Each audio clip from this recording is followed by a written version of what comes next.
will we get to a point where college education, or at least like those at public institutions, would be free for students? I think we're seeing remnants of that. I believe New Mexico just had some legislation that was very groundbreaking in that regard. But do you see any large scale that happening?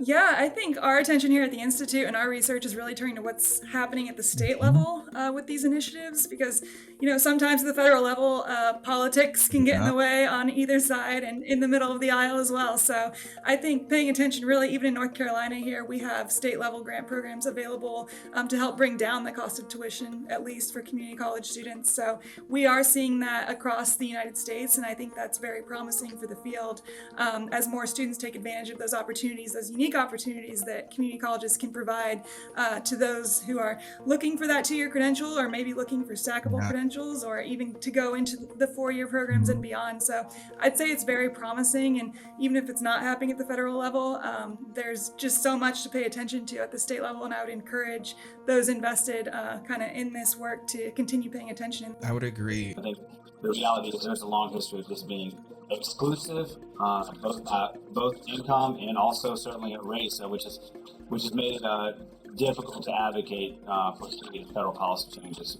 That's absolutely correct. There has been a very long history of that exclusion, and I would like to say the field is slowly but surely becoming a little more inclusive. So we see some of this in the increased support for community Yes. colleges, for workforce development, including CTE programs. And so that is great to see, but at the same time, we also need to continue informing lawmakers that education really is this continuum model that we have. It's prenatal all the way to post-secondary and workforce, regardless of what that means for the individual. So I think we can all get on board with the fact that this starts from day one and it goes throughout the Mhm. lifetime. So I think that that point is what really is going to help shape policy change. You mentioned community college, and I do want to come back to that, considering that Dr. Jill Biden Sure.